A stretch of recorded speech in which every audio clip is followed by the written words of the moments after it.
अच्छा रहो जौन सफर के शुरुआत कैले बनी एमे अभी तक कोनो ऐसा कठिन मोड़ आयल होके जौन के रउआ हमनी के साथ बांटल चाहब।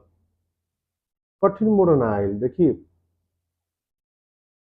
जेके तैरे ना आवे ना जी ओके हाथ पाँव ना चलावे के चाही, ओके छोड़ देवे के चाही, जी तो धीरे बहुत बहुत किनारे लग जाए।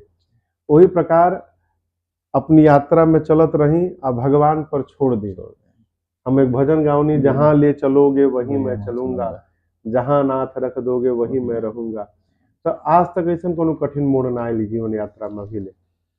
अच्छा कबो मन में मोह माया अहंकार के अतना रउआ एथी में बानी अब तो मान ली कि देश विदेश घूमत रहता नहीं तो एगो विचार खुद लागल हो कि वो आज तनी हमरा चाहे अभी हमरा एगो मन में मोह आ गए, अहम चाहे मोह माया तीनों चीज से घिरल बा आ गइल। हाँ आ गइल होके और प्रश्न गलत बा जी।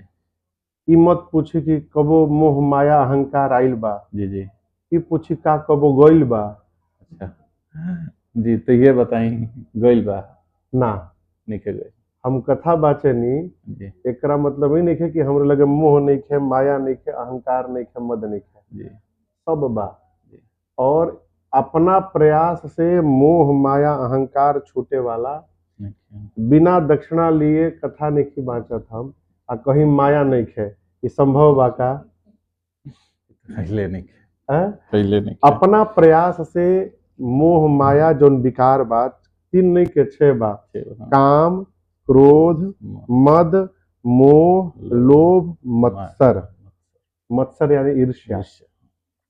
ये 6 गो विकार है।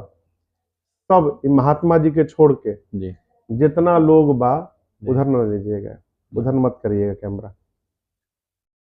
जितना लोग बा जी सब माया से लपटाइल बा, जी ये विकार से लपटाइल बा। अब जे कहता कि हम बच गइल बानी उनकरा के जय सिया राम, लेकिन अपना प्रयास से जीव बचे वाला नहीं के जब तक भगवान के कृपा ना हो जाए। धर्म और राजनीति के बीच में सीमा रेखा कौन रोवा नजर आवेला? ऐसा नहीं कल जा सकत। राजनीति धर्म के छाया में रही तभी समाज के कल्याण करी जी। धर्म विहीन राजनीति ऐसे कल्याण नहीं हो सकत। धर्म एक छाया है जी। अब आपको उदाहरण देता नहीं जी। राम जी राजा बननी जी, राम जी राजा बननी, राज्याभिषेक भइल। स्वामी जी आप समझ रहे हैं ना?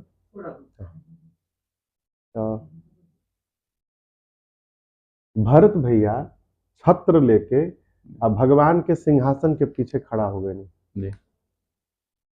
अब लक्ष्मण भैया आगे रहनी तो लक्ष्मण भैया सोचने कि हम छोट भाई हो के आगे बानी, अब भरत भैया बड़ भाई हो के पीछे बानी। तब लक्ष्मण जी जाके भरत जी से कहनी कि भैया ये छत्र हम पकड़ लेतनी, रुबा आगवा चल जाई। तब भरत जी बोले कि हम भगवान के मुंह देखावे लायक नहीं, अगवा जाए तो प्रभु के मुंह देखे पड़ी हमार, हम पीछे ही ठीक बानी। तो लक्ष्मण जी जाके राम जी से बोलनी कि भैया रुबे कहीं ना भरत भैया से आगे आ जाए वहां के। तो राम जी मना कर देनी नहीं, भरत अपनी जगह ही पर ठीक बानी। काहे? भरत जैसे साधु के छत्र छाया में हम बैठे तबे राम राज्य के स्थापना हो सकता। अच्छा, मतलब भरत जी के धर्म मान होगा और राम राज्य। उसी प्रकार धर्म की छाया में जब राजनीति हुई तो राजनीति से समाज के कल्याण हुई। अच्छा, ये बताई रुआ कथा तो मान ली बहुत कहनी, आज तक कोनो कथा के दौरान रुआ महसूस भइल कि कुछ चमत्कार जैसा? सबसे पहले बात देखिए, भक्ति में चमत्कार के कोनो स्थान नहीं है जी। चमत्कार का स्थान नहीं है, भक्ति से कोनो लेवे देवे के नहीं है। आपका प्रश्न जो मुझे हमरा जो बुझाता और वो पूछे के चाहता नहीं, कुछ और ही पूछाता। भक्त तो चमत्कार के नु आशा करला कि हां भक्ति करता कि हमरा संगे मान लियो ओकरा कुछ मिलता ना, ये आपके गलत बात जी। भक्त जो होगा जी वो कभी चमत्कार के पीछे नहीं जाएगा, भावे के इच्छा करला न। भक्ति भक्ति है का? भक्ति माने खुद के उमे रमा दिहल, खुद के ओकरा में समाहित कर हाँ दिहल, तो हमारा समाज लगे कह दिल तो फिर बचल कहा के चमत्कार के स्थान आई भक्ति नइखे, ना ओकर स्थाने नइखे। भक्ति में चमत्कार का कोई स्थान नहीं है। आप जो कह रहे अनुभव, जी अनुभव जीवन में कई बार हुए, जी उसको चमत्कार नहीं कहेंगे, उसको भगवत अनुभव कहेंगे।